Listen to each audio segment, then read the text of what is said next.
The bell above the door hadn't rung in over an hour. Maya liked it that way. The tailor shop was quietest after closing, when the racks of half-finished jackets stopped feeling like a to-do list and started feeling like company. She sat hunched over a workbench near the back, a needle pinched between her fingers, easing a seam along the shoulder of a charcoal wool blazer that belonged to a man she'd never met and probably never would. That was the job. Fix what rich men broke. Never ask questions, never get thanked. She rolled her neck, feeling the ache settle into her spine the way it did most nights now. 29 years old, 6 years at this shop, and she still didn't have a key to the front door. Her manager trusted her with a $15,000 jacket, but not with a lock. She'd stopped being surprised by things like that a long time ago. Maya held the blazer up to the light, checking the line of the seam. Perfect. It always was. She was good at this, better than good, and somehow that had never once translated into anything. Not a raise, not a promotion, not even her name spelled right on the shop's website, where she'd been listed as M. Reyes for 3 years running. She set the jacket down and let out a breath that came from somewhere deeper than her lungs. "I wish someone would choose me," she said to no one. To the empty shop, to the mirrors and the mannequins and the smell of pressed cotton. It wasn't a big statement. It wasn't dramatic. It was just true, and she'd never said it out loud before, and something about the silence afterward made her feel foolish for having said it at all. She didn't know that behind the heavy velvet curtains separating the tailoring floor from the private fitting suite, a man stood very still, listening. Marcus Vance had been in that fitting room for 20 minutes, waiting on a call that hadn't come yet, turning a cufflink over in his fingers out of habit rather than need. The shop belonged to him, technically, though almost nobody who worked there knew it. It was one of 4 businesses across the city that existed as much for privacy as for profit, a place to meet people who couldn't be seen meeting him anywhere else. Tonight, the meeting had fallen through. The man he'd been expecting had gotten spooked or bored or both. It happened more often lately than Marcus liked. He was down a logistics manager, not fired, vanished. 3 weeks ago, without a note, without a trail, without so much as a half-packed apartment to suggest the man had simply run. Marcus had people looking. So far they'd found nothing, which in his line of work was its own kind of answer. Someone close to the operation had gotten to him first. He needed someone he could trust completely, and lately that list had gotten uncomfortably short. He hadn't meant to overhear the seamstress, but her voice had carried through the curtain, small and unguarded, in a way that people rarely allowed themselves to be, and something in the plainness of it caught him off guard. "I wish someone would choose me." Not a complaint, not a performance for sympathy, just an honest, tired sentence spoken to an empty room by someone who clearly thought no one was listening. Marcus had built his entire world on reading people quickly, who was lying, who was scared, who could be trusted with something that mattered. He stepped quietly to the edge of the curtain and watched her work for a moment through the gap. She moved with the kind of precision that couldn't be taught, only earned through thousands of repetitions nobody had ever noticed. Her stitches were even without a guide. She checked her own work twice, out of habit rather than doubt, and when she'd finished, she hung the blazer exactly 2 inches from the others so the fabric wouldn't crease. Small things, but Marcus had learned long ago that small things were the only things that told the truth. He thought about the empty seat in his operation. He thought about a man who'd disappeared for getting too comfortable, too careless, too easy to buy. And he thought, with the kind of certainty he rarely felt about anything anymore, that the woman on the other side of that curtain would never sell him out for a better offer, because nobody had ever offered her anything worth staying loyal to in the first place. That was exactly the kind of person he needed. Maya gathered her things a few minutes later, unaware that she was being watched, unaware that the quiet wish she'd let slip into an empty room had already been heard by exactly the wrong, or the right, person. She switched off the lamp above her workstation, shrugged into her coat, and let herself out into the cold, already rehearsing the walk to the bus stop she'd made 1,000 times before. Behind her, In the dark of the fitting room, Marcus finally set the cufflink down. He picked up his phone and typed a short message to his assistant. Find out everything about the woman who was working the tailor floor tonight. Full name, where she lives, every job she's ever held. He paused before sending it, glancing once toward the front door where Maya's shadow had just disappeared past the window. Then he added one more line. I think I just found our new logistics manager. Maya's alarm went off at 6:15, same as always, and she nearly didn't hear the second call that came in right behind it. She almost let it go to voicemail, assuming it was a wrong number. Nobody called her this early except her landlord, and only when the rent was late. Is this Maya Reyes? The woman's voice on the other end was crisp, professional, the kind of voice that belonged to someone who'd never had to fight for a table at a restaurant. Speaking. My name is Renata. I'm calling on behalf of Mr. Vance's office. He'd like to meet with you this morning, if you're available. Maya sat up in bed, blinking at her ceiling. I'm sorry, who? Marcus Vance. There's a car outside your building right now, if that works for your schedule. She walked to her window, pulling the blinds apart with 2 fingers, half expecting a prank. Instead, there was a black sedan parked at the curb, engine idling, a driver in a dark suit leaning against the door like he had nowhere else to be that morning. She had no idea who Marcus Vance was. She had no idea why his office was calling her before 7 in the morning, or why a car was waiting for a seamstress who didn't even own a car of her own. But something about the whole situation felt too deliberate to be a mistake. And after 6 years of being overlooked, Maya found she wasn't ready to overlook this. Give me 20 minutes, she said. The ride into the financial district took less time than she expected, mostly because the driver didn't hit a single red light, as if the city itself had cleared a path. He walked her into a glass tower she'd passed 100 times without ever once imagining herself inside it, and up an elevator that required a keycard just to select the top floor. The office at the end of the hall didn't look like anything she'd pictured. No leather chairs, no cigars, no wall of framed degrees, just clean lines, quiet lighting, and a man standing at the window with his back to her, looking out over a city that, from here, seemed almost small. Ms. Reyes, he said, turning around. Thank you for coming on short notice. He was younger than she expected, mid-30s maybe, with the kind of stillness that made a room feel like it was waiting on him rather than the other way around. His suit fit the way only custom tailoring could fit, and for one absurd second, Maya found herself wondering whether she'd sewn it herself and simply never known his name. I don't understand what this is about, Maya said, staying near the door. I'll be direct, since I know your time is valuable. He gestured toward the chair across from his desk, and she sat, mostly because standing suddenly felt strange.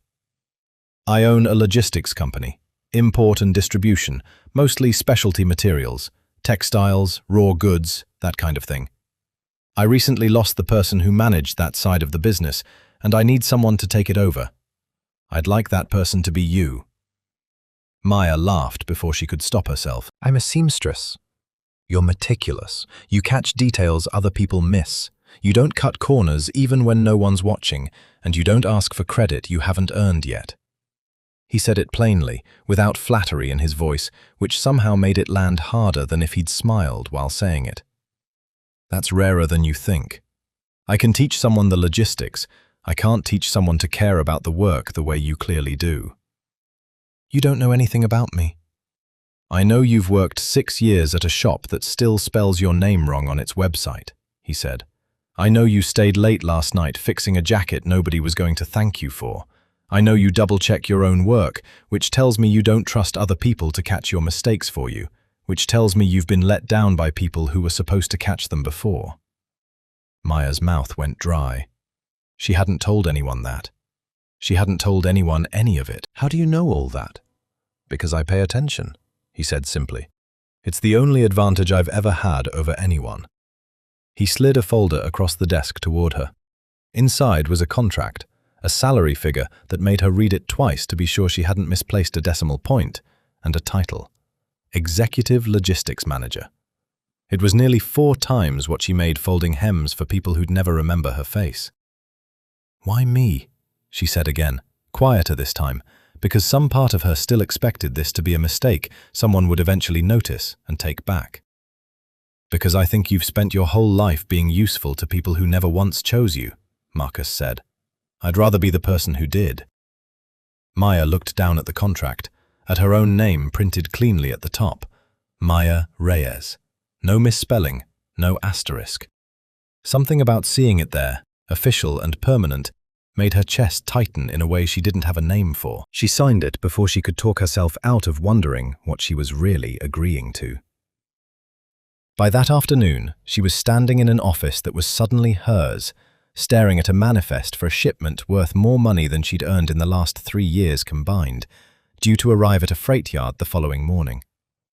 Marcus's assistant explained the basics quickly, receiving protocols, inspection codes, sign-off procedures, speaking fast enough that Maya understood she was expected to learn on her feet or not at all. She didn't ask why he'd chosen her over the veteran staff he surely already had. She was too busy trying not to feel like an imposter in her own skin, too caught up in the strange, dizzying relief of finally, for once, being the one somebody picked. She had no way of knowing yet how much that choice had already cost someone else, or how badly certain people wanted to make sure she failed before she'd even had the chance to begin. The freight yard smelled like diesel and rain before it had even started raining. Maya stood at the gate a few minutes before 7, holding a folder of shipping documents she'd read through twice on the drive over, trying to look like she belonged somewhere she very clearly didn't. Around her, forklifts moved between rows of containers stacked 3 high, and men in reflective vests called out numbers to each other across the noise like a language she hadn't learned yet. A tall man in a heavy coat approached her before she'd even found the main office. He had the build of someone who'd spent years doing physical work and the expression of someone who resented being told to stop. "You're the new logistics manager," he said. It wasn't a question. "Maya Reyes." She held out a hand. He looked at it for a beat longer than was polite before shaking it once, briefly. "Vance, I run operations out here." He said it the way someone announces a fact they expect to matter more than it apparently did. "Didn't realize Marcus was hiring seamstresses these days." "He didn't mention hiring a welcoming committee either," Maya said, before she could think better of it. Something flickered across his face, not quite a smile, more like the recognition of an opponent. "Manifests in the office. Containers due in 20 minutes. You'll want to review it before it lands, since you're new and all." He walked off without offering to show her where the office was. Maya found it herself, a small trailer wedged between 2 rows of stacked freight, and sat down at a desk that clearly hadn't been cleaned since whoever held her job before her had disappeared. The manifest was thick.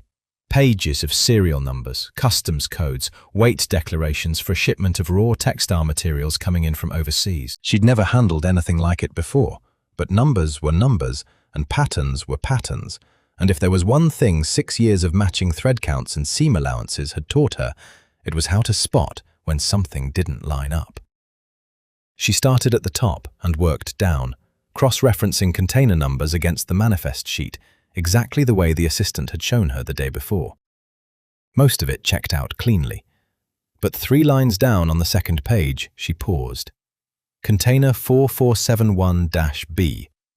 The manifest listed its contents as raw wool textile, gross weight matching the declared customs value almost exactly. But the serial number stamped beside it didn't match the sequence of the other containers in the same shipment batch, off by a digit, small enough to miss if you weren't looking for it, big enough to matter if you were.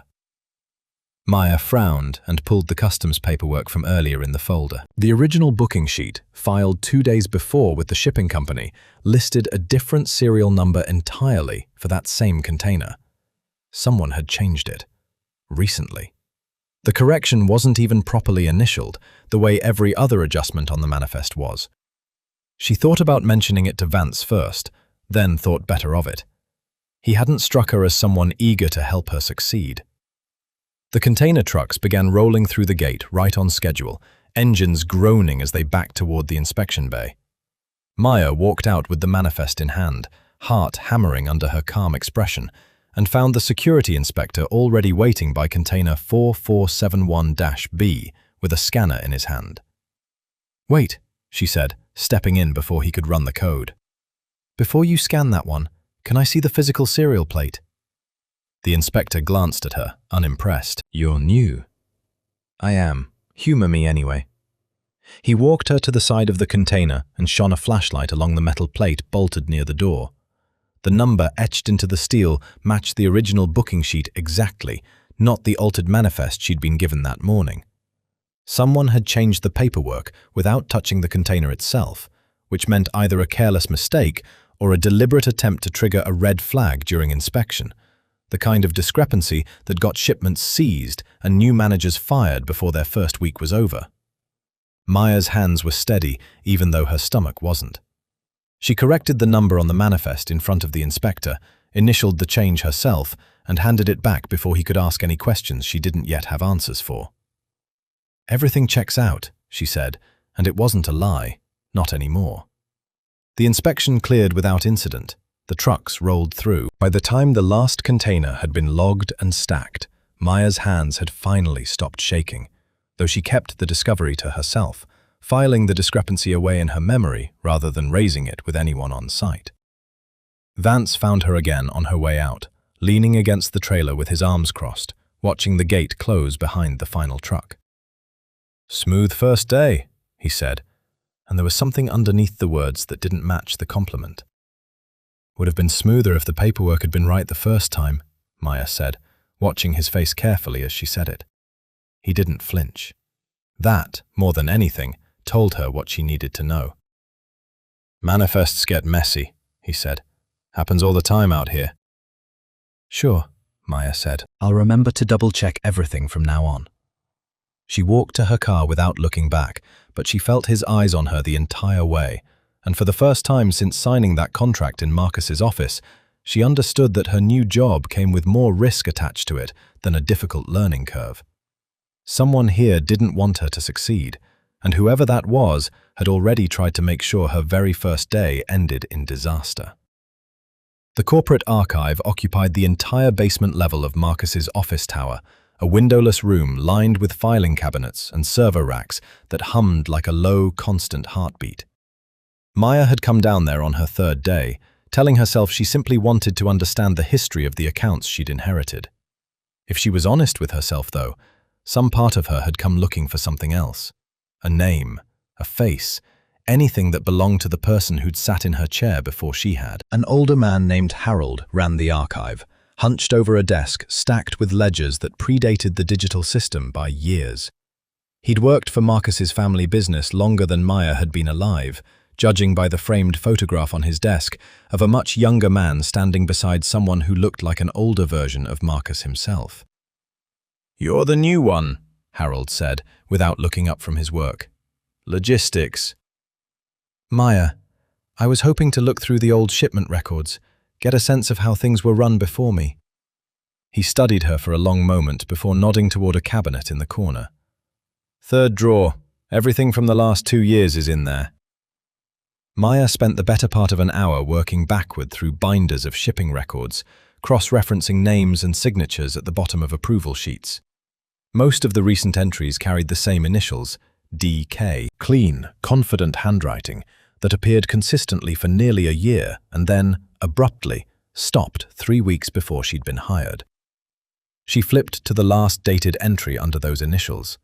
A routine shipment approval, nothing unusual about it, filed and signed like every entry before it. And then nothing. No resignation letter, no transfer notice, no final report explaining a handoff. The position had simply gone empty, the way a held breath goes empty, all at once and without warning. "Harold," Maya said, holding up the binder, "do you know what happened to DK, the person who had my job before me?" Harold's hands stilled over his own paperwork. It was a small thing, barely a pause, but Maya had spent 6 years reading fabric for flaws too small for most people to notice, and she'd gotten good at reading people the same way. "Daniel Kessler," Harold said finally. "Good man. careful, reliable for the most part. What happened to him? Left. Harold went back to his work, deliberately, the way people do when they want a conversation to be over. Just like that. No notice, no goodbye, nothing. Harold set his pen down and looked at her properly for the first time since she'd walked in. His face had softened into something that looked almost like concern, and that unsettled Maya more than his earlier silence had. You're new, so I'll say this once, and then I'll say nothing else about it. He lowered his voice, though there was no one else in the archive to hear him. This business runs on trust. Marcus trusts the people close to him more than most men trust their own families, and he protects that trust fiercely. But if someone breaks it, if someone decides to sell information or work for the wrong people on the side, or get greedy with a client that shouldn't have been touched, that trust doesn't come back. And neither, sometimes, does the person. Maya felt something cold settle in her stomach. Are you saying Daniel did something? I'm saying I don't ask questions I don't want answered, and neither should you if you want to keep this job for longer than 3 weeks. Harold picked his pen back up, signaling the conversation was finished whether Maya was satisfied or not. Marcus is fair. He's loyal to people who are loyal to him. But this isn't an import business moving wool and cotton, whatever the paperwork says. You're smart enough to have figured that part out by now. Maya closed the binder slowly, her fingers lingering on the cover longer than necessary. She thought about the altered manifest at the freight yard, the serial number someone had deliberately changed to make her look careless on her very first inspection. She thought about Vance's flat expression when she'd confronted him about it, the way he hadn't bothered to deny anything, only to deflect. She thought about Marcus's stillness, the way he'd read her entire life story off a handful of small details in the space of a 5-minute conversation, and how easily a man that observant could notice things about the people working for him that they'd rather keep hidden. Was he good at his job? Maya asked quietly. Daniel? The best I'd seen in years, Harold said, not unkindly, which is exactly why it should worry you more, not less. Maya thanked him and left the archive with more questions than she'd walked in with. Climbing the stairs back up toward the main floor, she found herself replaying every interaction she'd had since accepting Marcus's offer. The too perfect timing of his job offer, the salary that felt less like generosity and more like a down payment on something, the freight yard sabotage that had almost cost her the position before she'd even settled into it. She wasn't just managing shipments of raw materials. She understood that now, with a clarity that made her stomach turn even as her mind sharpened around it. She was managing something far more valuable and far more dangerous than fabric. Trade routes that mattered enough for someone to vanish over, and clients who apparently didn't tolerate mistakes, real or manufactured. The question she couldn't answer yet, standing alone in the stairwell with her pulse thudding in her ears, was whether Marcus had chosen her because he genuinely believed in her, or because he needed someone disposable enough to take the fall if the sabotage against her ever succeeded. Maya took her lunch outside that Friday, mostly because the archive room had left her needing air that didn't smell like old paper and secrets. Millennium Park was crowded with the usual mix of tourists photographing the bean and office workers eating at benches with one eye on their phones, and Maya found a quiet spot near the promenade where she could sit with her sandwich and try to think about nothing at all for 20 minutes. She didn't notice the man until he sat down on the other end of her bench, close enough to speak without raising his voice, far enough that anyone watching would assume they were strangers. "Maya Reyes," he said, not a question. She turned, immediately on guard. He looked ordinary in a way that felt deliberate. Mid-40s, a plain grey coat, the kind of face built to be forgotten 5 minutes after you saw it. "Do I know you?"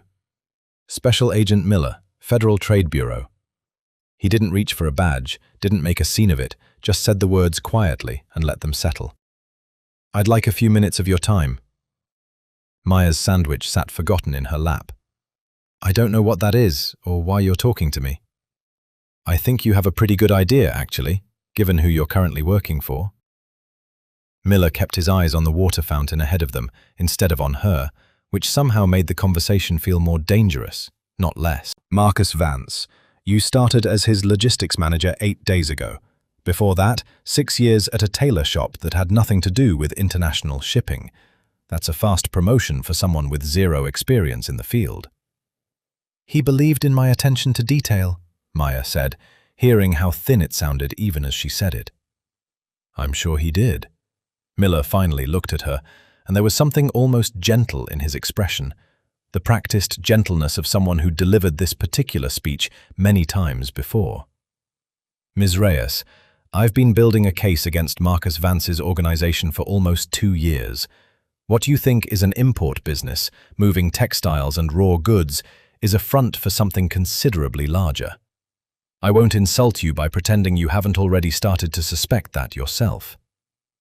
Maya said nothing, but her silence must have told him enough.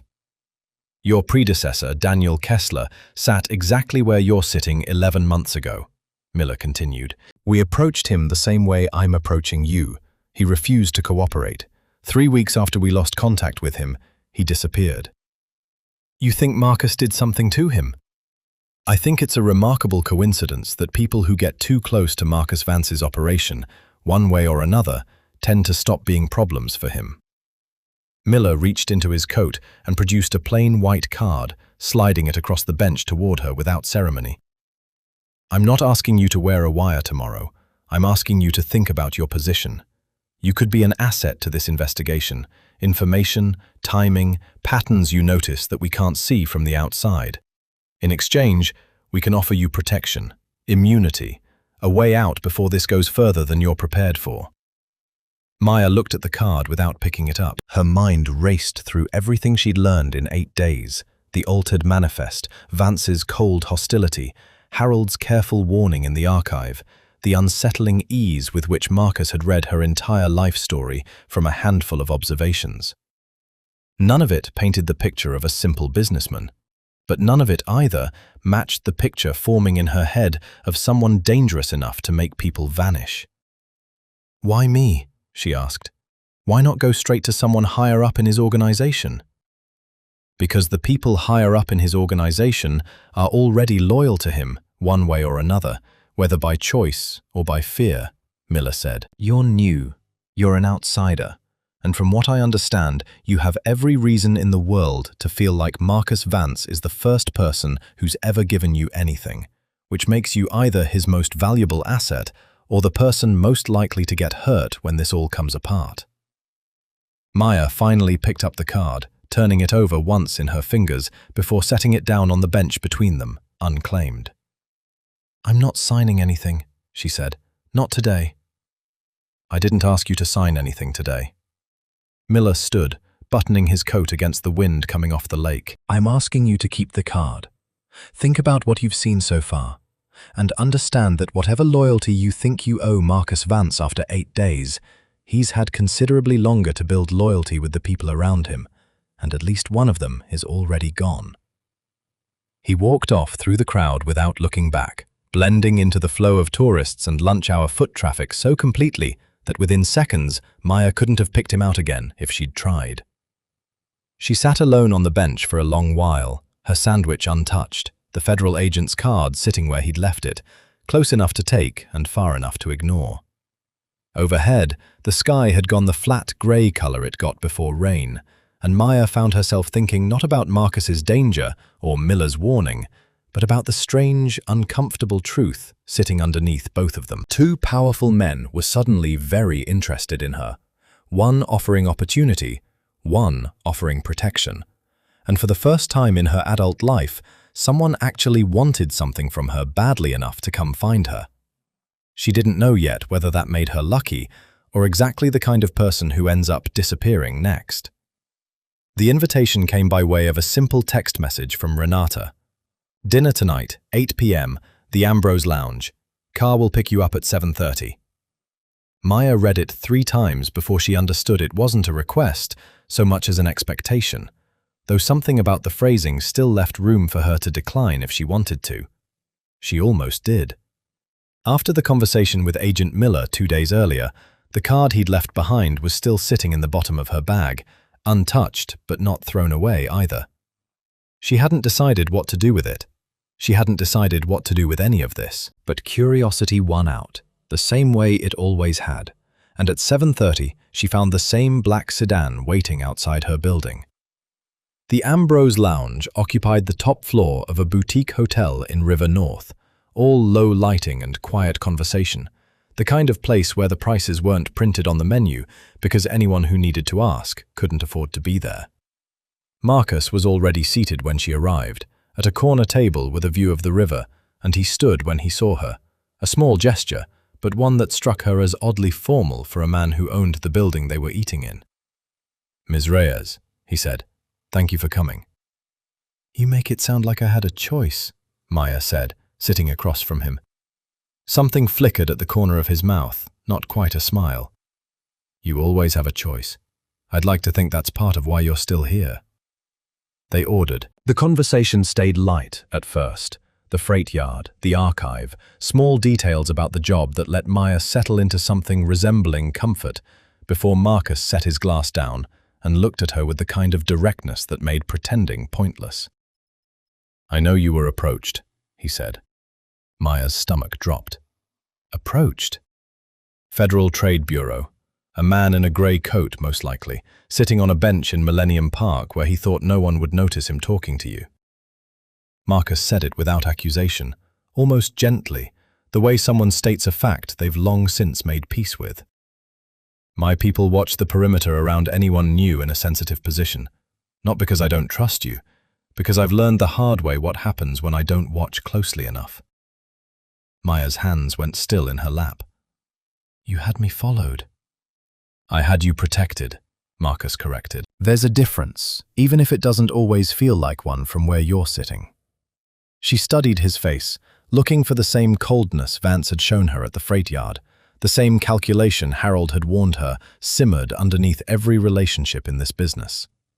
She didn't find it. What she found instead was something closer to fatigue, the look of a man who'd had this exact conversation before and hadn't enjoyed the outcome the last time either. "Daniel Kessler," Maya said quietly. "Is that who it reminds you of?" Marcus's expression didn't change, but something behind his eyes did. Daniel was good at his job, better than good, and when the Bureau came to him, he didn't tell me. He let them build a relationship with him quietly, for months, feeding them small things he told himself didn't matter, until eventually he was in deep enough that walking away wasn't an option anymore. I didn't lose him to the government. I lost him to his own silence.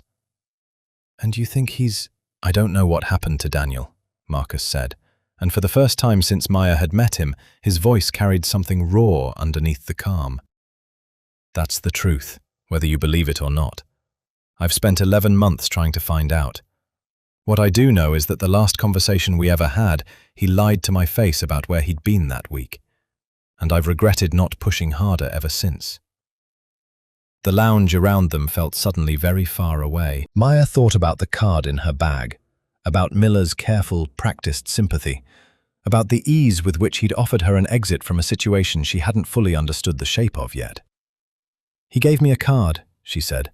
"Miller, in case I wanted to talk to him again." She watched Marcus carefully as she said it, half expecting anger, or worse, the kind of controlled disappointment that would tell her everything Harold had warned her about was true. Instead, something in his shoulders eased, as if a weight he'd been carrying all evening had finally been set down. "Thank you for telling me," he said simply. "That's it? You're not angry?" "I'd rather have honesty that makes me uncomfortable than loyalty I can't trust." He leaned forward slightly, and for the first time, the distance between the powerful stranger who'd offered her a job and the man sitting across the table seemed to close just a little. "You could have kept that to yourself. Most people would have. The fact that you didn't tells me more about you than anything on your resume ever could." Maya didn't know what to say to that, so she said nothing, and for a while they simply sat there while the river moved slowly past the window below them, dark and unhurried. She still didn't fully trust him. She wasn't sure she ever would, not completely, not with Daniel Kessler's absence hanging over every conversation like a question no one had answered yet. But sitting across from him that night, watching him carry the weight of a man he might have failed to protect, Maya understood that whatever Marcus Vance was, dangerous, powerful, unknowable in ways she was only beginning to map. He wasn't lying to her.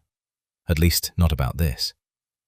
2 weeks into the job, Marcus handed Maya an assignment that told her, more clearly than any conversation could have, exactly how far her standing had risen. A multi-truck transfer, Milwaukee-bound, moving the kind of volume that usually required a manager with years of experience rather than someone who'd been folding hems a month earlier. "You're ready," Marcus said, when she'd raised an eyebrow at the scale of it. "And if you're not, you will be by the time this is over." The regional distribution warehouse sat on the edge of Milwaukee's industrial corridor, a sprawling complex of loading docks and steel shelving that made the Chicago freight yard look small by comparison. Maya arrived a full day ahead of the convoy to walk the site, review the route plan, and coordinate with the local crew, who eyed her with the same wary curiosity the freight yard workers had shown on her first day. She'd learned by now not to take it personally.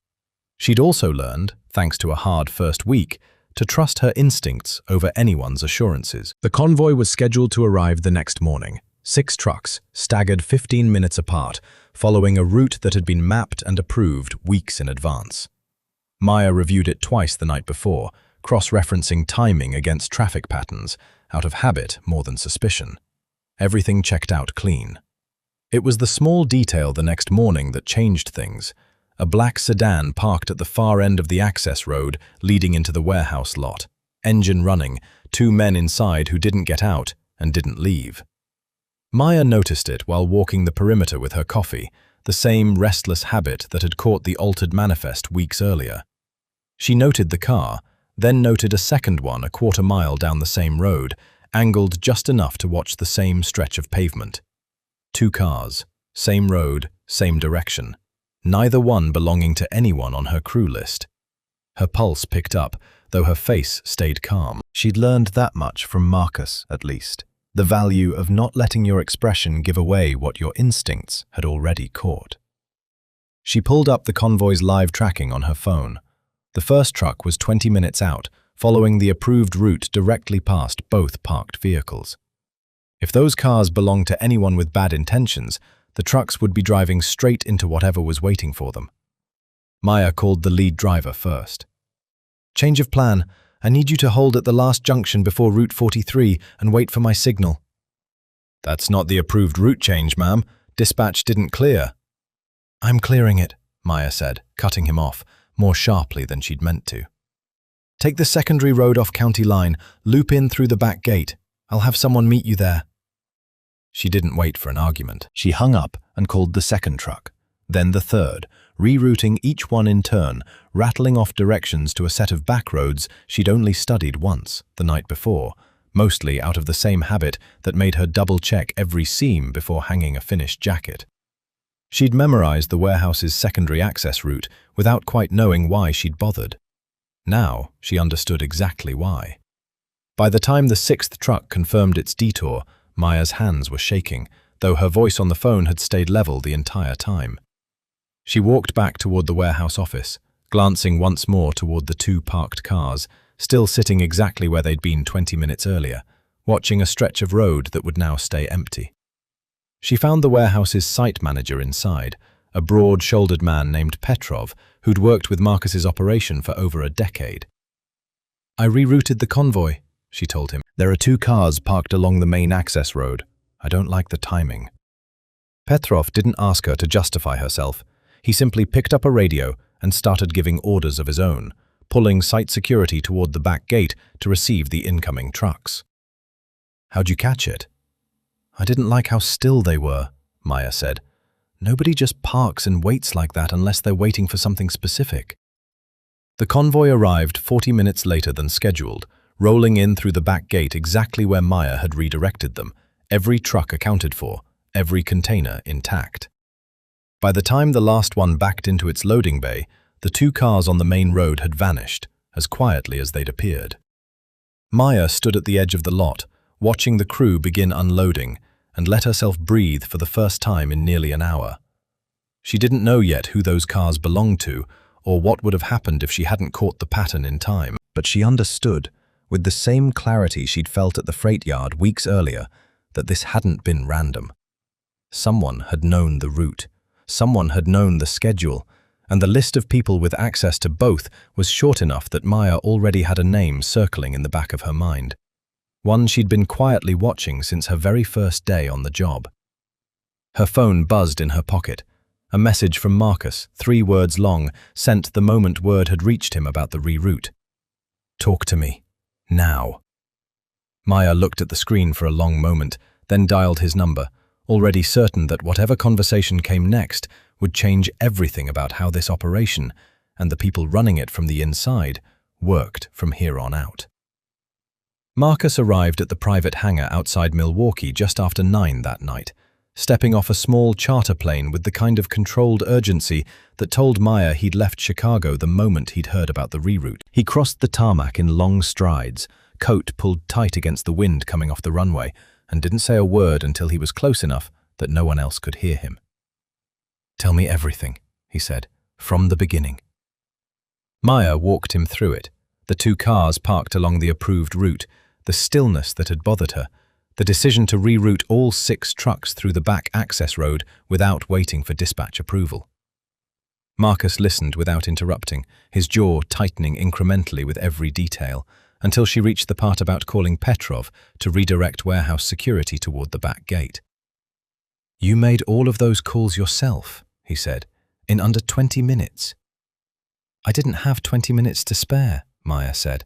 "The first truck was already closing in on that stretch of road." Marcus exhaled slowly, and for a moment the tightness in his shoulders eased, replaced by something that looked almost like relief. "You saved that shipment. Possibly saved 6 drivers from walking into something neither of us wants to think too hard about." "I want to know who did this," Maya said. "The route wasn't public information. Whoever set that up knew the schedule, the road, the timing down to the minute." "I already know," Marcus said quietly, and something in his voice told her he'd known for longer than the drive from the airport had taken. He led her into a small office attached to the hangar, where a laptop sat open on a metal desk, screen glowing in the dim light. He turned it toward her, and Maya found herself looking at a series of message logs, timestamps, phone numbers, a conversation thread between 2 people she hadn't expected to see connected at all. "Vance," Maya said, reading the sender's number twice to be sure. "My people started monitoring internal communications the day you told me about Agent Miller," Marcus said. "Not because I suspected you, because I suspected there was already a reason someone wanted to make you fail, and that reason didn't start with you." The messages on the screen told the rest of the story clearly enough. 3 days before the convoy's scheduled departure, Vance had reached out to a contact outside the organization, a rival trade group Marcus's operation had clashed with before, offering the exact route, timing, and truck count for the Milwaukee transfer in exchange for a payment that had already cleared through an account they were still tracing. "He wanted the shipment intercepted," Maya said slowly, piecing it together out loud. "Not stolen from you directly, just enough of a disaster that it would look like my mistake." "He resented you from the moment you walked into that freight yard," Marcus said. "He'd been passed over for the position himself more than once, and when I gave it to someone with no background in the business at all, he decided the fastest way to remove you was to make sure you failed spectacularly enough that I'd have no choice but to let you go." "And if I hadn't caught it?" Marcus didn't answer right away, and the silence told Maya more than any explanation could have. 6 trucks, intercepted on an empty stretch of road, drivers who had nothing to do with any of this, caught in the middle of a conflict they didn't know existed. Whatever Vance had been willing to risk to see her fail, it hadn't been limited to her reputation. "He's outside," Marcus said finally. "I had him brought here the moment the logs confirmed it." They walked out to the hangar floor, where 2 of Marcus's men stood on either side of Vance, who leaned against a support beam with his arms crossed, jaw set in the same flat defiance he'd worn the day Maya had first met him at the freight yard. "Didn't take you long to run to him," Vance said, looking at Maya rather than Marcus. "Guess that's the real skill you brought to this job." "The skill I brought was catching your mistake before it cost anyone their life," Maya said, and she didn't bother softening it. Marcus stepped between them before either could say more, and when he spoke, His voice had dropped into something colder than Maya had heard from him yet. 11 years, Vance. I trusted you with routes, with clients, with information that could have ended this entire operation if it fell into the wrong hands. And you sold a piece of it to settle a grudge over a promotion. She's had this business for a month, Vance said. I built half of what you have. You built half of what I have, and then you decided the rest of it wasn't worth protecting, Marcus said. That's the difference between you and everyone else who's ever worked for me. Loyalty isn't measured in years, it's measured in what you're willing to risk for the people counting on you. You failed that test the moment you picked up a phone to hurt someone I'd trusted with something important. Vance's composure finally cracked, just slightly, the beginning of a protest dying somewhere in his throat as Marcus's men stepped forward to escort him toward a waiting car. Whatever happened to him next wasn't something Marcus discussed in front of Maya, and she found she didn't ask. When the hangar had emptied out except for the two of them, Marcus turned to her, something in his expression shifting into a decision he'd clearly been building toward for longer than tonight. Effective immediately, you have full operational authority over this network, he said. No more proving yourself. No more watching your back for people who think you don't belong here. Maya looked at him for a long moment, the weight of the last 3 weeks settling somewhere behind her ribs. And Agent Miller? He's not going to stop just because Vance is gone. Marcus's expression sobered, the brief relief of the night giving way to something more careful. No, he said. He's not. Which means the next fight is going to be one neither of us can solve with a phone call and a hanger. The subpoena arrived on a Tuesday morning, delivered by courier to the office Maya had barely finished settling into. She read the header twice before the words fully registered. A corporate compliance audit, ordered through the Federal Trade Bureau, requiring her personal appearance at the downtown Federal Building within 48 hours, along with every shipping record, manifest, and customs filing tied to her name since the day she'd started. She called Marcus before she'd even finished reading the second page. They're not looking for compliance issues, he said, once she'd read him the document over the phone. Miller's out of patience. He's been building a case for 2 years, and he doesn't have enough to bring anything to a grand jury, so he's trying to force a mistake out of you directly. An audit like this isn't about finding paperwork errors. It's about getting you into a room, under oath, and hoping you say something you can't take back. So what do I do? You go, Marcus said, and you bring exactly what he asked for. Nothing more, nothing less, and nothing that isn't airtight. That was easier said than done. Maya spent the next 2 days barely sleeping, working through every shipment she'd overseen since her first day, cross-referencing manifests against customs declarations, checking signatures against approval logs, hunting for anything that might read as suspicious to someone determined to see it that way. It was, in its own strange fashion, not so different from the work she'd done for 6 years at the tailor shop, finding the flaw before someone else did, fixing it quietly, making sure nothing came apart under pressure. By the time she walked into the Federal Building on Thursday morning, she had 3 binders organized with the same precision she'd once reserved for seam allowances and hemlines, every document tabbed and cross-referenced, every discrepancy from her first weeks explained and accounted for, including the altered manifest from her very first day, which she'd traced back conclusively to Vance's now documented sabotage. Agent Miller was waiting in a conference room on the 4th floor, along with a younger colleague taking notes and a court reporter positioned at the end of the table. He didn't look surprised to see her exactly, but something in his posture suggested he hadn't expected her to arrive quite so prepared. Ms. Reyes, thank you for coming in. He gestured to the seat across from him. This is a standard compliance review, nothing to be nervous about, provided everything's in order. Everything's in order, Maya said, setting the 3 binders down in front of her. I've brought documentation for every shipment I've managed since I started, along with the underlying customs filings and internal approval records. Miller's eyebrows rose slightly, though he recovered quickly. That's more thorough than most people bring to these meetings.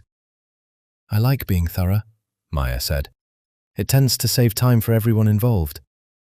He opened with broad questions first, her role, her responsibilities, the general structure of the operation she oversaw. Maya answered each one plainly, without embellishment, sticking close to facts she could support with the paperwork in front of her. When Miller shifted toward the freight yard incident from her first week, clearly hoping to catch her off guard with a detail she hadn't expected him to know about, Maya simply opened the second binder and slid the corrected manifest across the table, along with a signed statement from the site inspector confirming the discrepancy had been caught and resolved before the shipment cleared. That was an internal error, Maya said. Caught and corrected the same day, with a full paper trail documenting the correction. Miller studied the document longer than necessary, clearly searching for a gap that wasn't there. And the Milwaukee transfer? The rerouted convoy? Also documented. Maya pulled the relevant binder, the third binder, the original approved route, the rerouting authorization she'd issued in real time, and the after-action report Petrov had filed with warehouse security, confirming the reroute had prevented what appeared to be a coordinated interception attempt by an outside party. If you're asking whether I deviated from an approved logistics plan, the answer is yes, and it's fully accounted for. If you're asking whether that deviation was criminal, I'd point you toward the fact that it protected 6 drivers and a legitimate shipment from a threat that had nothing to do with me. For the first time since she'd sat down, Miller's practiced calm slipped, just slightly. He glanced at his colleague, then back at Maya, recalculating something behind his eyes. "You've been thorough," he said again, and this time it didn't sound like a compliment. "I've had good reason to be," Maya said. "You made it clear on that park bench that you were watching everything I did. I decided the safest thing I could do was make sure everything I did could withstand exactly that kind of scrutiny." Miller leaned back in his chair, tapping his pen once against the table before setting it down. He asked a few more questions after that, smaller ones, procedural, the kind that felt more like formality than genuine investigation. Maya answered each one with the same document-backed precision, and by the time the meeting reached its second hour, it was clear even to the court reporter that whatever case Miller had hoped to build off this audit had failed to materialize. "We'll be in touch if we need anything further," Miller said finally, closing his own folder, which Maya noticed remained considerably thinner than the one he'd walked in with. "I'm sure you will," Maya said, gathering her binders. She walked out of the federal building into a grey afternoon, her legs unsteady in a way her voice hadn't been for the last 2 hours, and didn't fully exhale until she was 3 blocks away, sitting alone on a bench that reminded her uncomfortably of the one where this entire mess with Miller had started. She pulled out her phone and called Marcus. "It's done," she said. "He's got nothing." There was a pause on the other end, brief but full of something Maya was only beginning to recognize as genuine relief. "You did that yourself," Marcus said. "Every bit of it." "I had a good teacher," Maya said, and for the first time in weeks, she let herself smile. 2 days after the audit, Marcus asked Maya to meet him along the Lake Michigan waterfront, no explanation attached beyond a time and a place. She almost asked why, then decided she'd spent enough of the last month asking questions that answered themselves eventually, and let it be. The promenade was quiet that afternoon, the kind of grey, wind-scrubbed day that emptied a lakefront of everyone but the truly determined. Marcus was already there when she arrived, standing near the railing with his hands in his coat pockets, watching the water the way he sometimes watched a room before deciding what to say in it. "Vance is gone," he said, once she'd fallen into step beside him. "Not just from the operation, from the city. He won't be a problem for you again." "And Miller?" "Quiet, for now. Whatever case he thought he was building, you dismantled it piece by piece in that conference room. He'll look for another angle eventually, men like him always do, but it won't be through you, not after the show you put on with those binders." A small, genuine smile crossed his face, the first Maya had seen from him that wasn't tempered by something heavier underneath it. "I heard he left the building considerably less confident than he walked in." They walked in silence for a while, the wind pulling at Maya's coat, the water grey and restless beside them. She'd expected relief to feel lighter than this. Instead, it sat in her chest alongside something else, something unresolved she hadn't found the words for yet. "Can I ask you something?" she said finally. "Always." "That night at the tailor shop, what I said about wishing someone would choose me. You built an entire recruitment around a sentence I said to an empty room. Why? You could have found someone with actual experience, someone who wouldn't have needed Vance to sabotage them just to prove they belonged. Marcus stopped walking and turned to face her fully, the water behind him, his expression more open than she'd ever seen it. Because experience can be taught. What I heard in your voice that night couldn't be. You'd spent years being excellent at something and having no one notice. That kind of person doesn't cut corners when no one's watching because they've never once expected anyone to be watching. That's worth more to me than a resume full of the right job titles.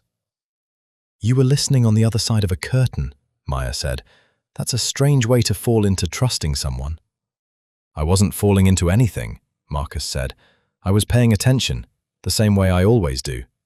The difference is that what I found when I looked closely at you wasn't what I expected to find. Most people, when they think no one's listening, reveal something small and selfish. You revealed something honest instead. I don't think you even understood how rare that is. Maya looked out at the water, letting his words settle before she spoke again. I spent 6 years thinking the problem was that I wasn't good enough. Turns out the problem was I was working for people who didn't know how to recognize good work when it was standing right in front of them. That's not a small realization, Marcus said quietly. No, Maya agreed. It isn't. He was quiet for a moment, and when he spoke again, his voice had shifted into something more deliberate, the tone of a man who'd rehearsed what came next more than once. I want to offer you something, not another promotion, something more permanent. Maya turned to look at him fully. What does that mean? The business is expanding, Marcus said. Legitimately, this time, the textile side, the parts of the operation that don't need to exist in shadows the way the rest of it has for years. I've been building toward that for longer than you know, quietly, piece by piece, because I want something my father's name won't always be attached to. I want a partner in that expansion, not an employee, someone with equal stake, equal say, someone I trust enough to build something clean alongside. You're offering me a partnership. I'm offering you the thing you told an empty room you wished someone would give you, Marcus said. Except this time, it's not a wish, it's a choice. Mine, and if you want it, yours too.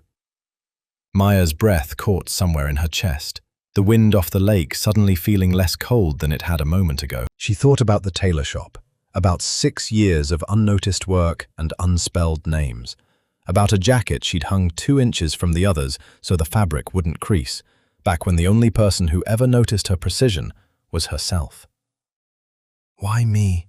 She said again, the same question she'd asked in his office weeks ago, though this time it didn't come from disbelief so much as a need to hear the answer once more, now that she finally understood how much weight it carried.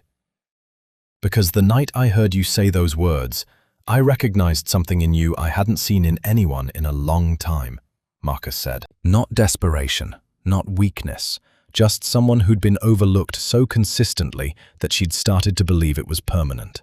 I wanted to prove that it wasn't. I still do. Maya looked out at the water one more time, at the grey sky stretching over a city that had, for 6 years, never once looked back at her, and then at the man standing beside her, who apparently had, from behind a curtain, on an ordinary night that had turned out to be anything but. Yes, she said. I want it. Marcus's expression softened into something that looked, for the first time since she'd met him, entirely unguarded. Then it's done, he said. You'll never have to wonder again whether someone's going to choose you. I already did. I'm just glad you finally believe it. The boardroom on the top floor filled slowly that morning, executives and department heads finding their seats around a long table that Maya had walked past dozens of times, without ever once imagining she'd sit at the head of it. 2 weeks had passed since the lakefront conversation.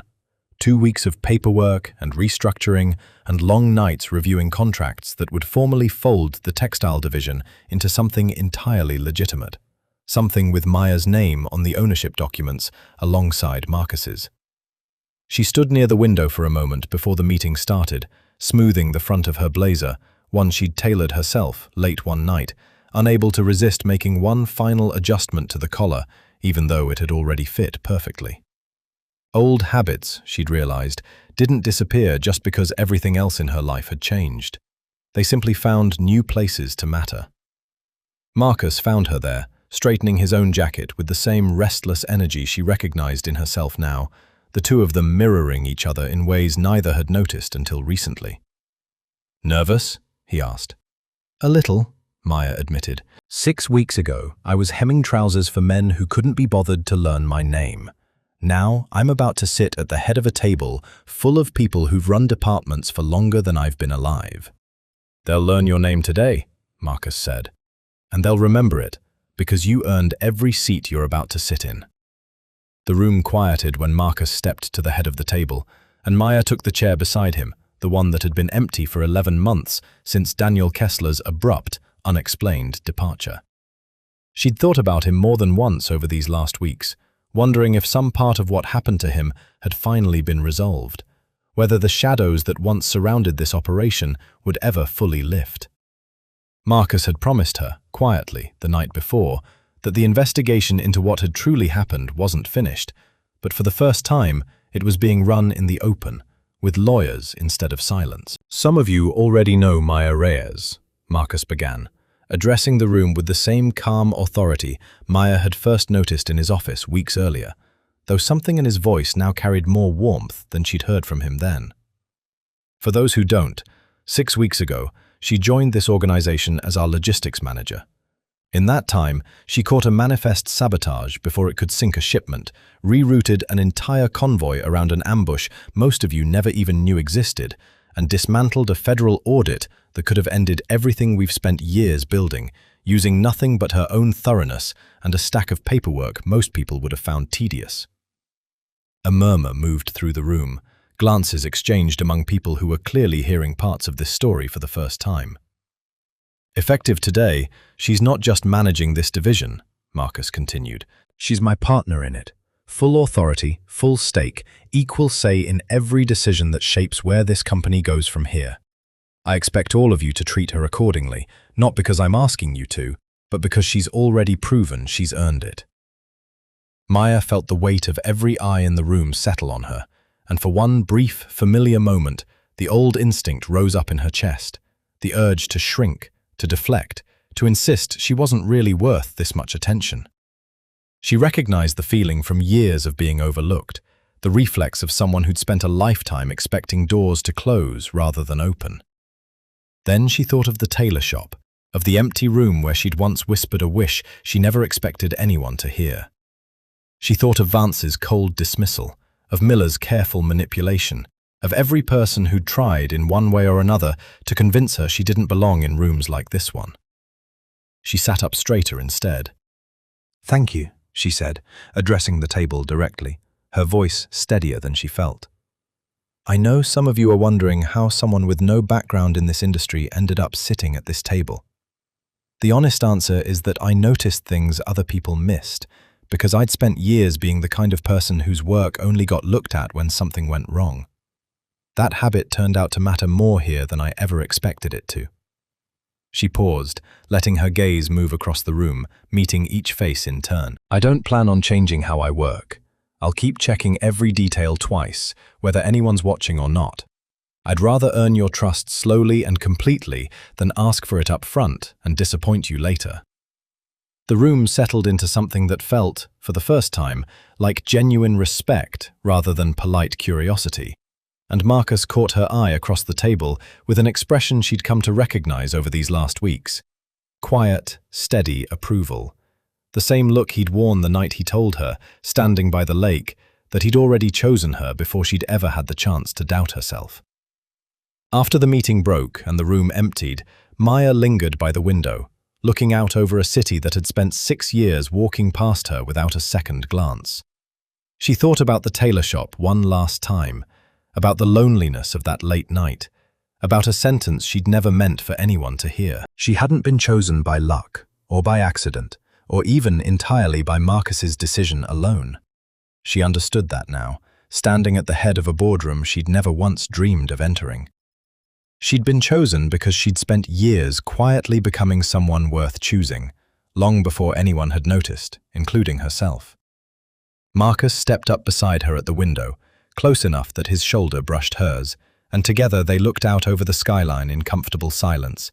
Two people who'd each spent too long being underestimated, finally standing exactly where they belonged. "No more empty rooms," Marcus said quietly. Maya smiled, watching the city spread out below them, bright and endless, and finally, entirely hers to be part of. "No more empty rooms," she agreed.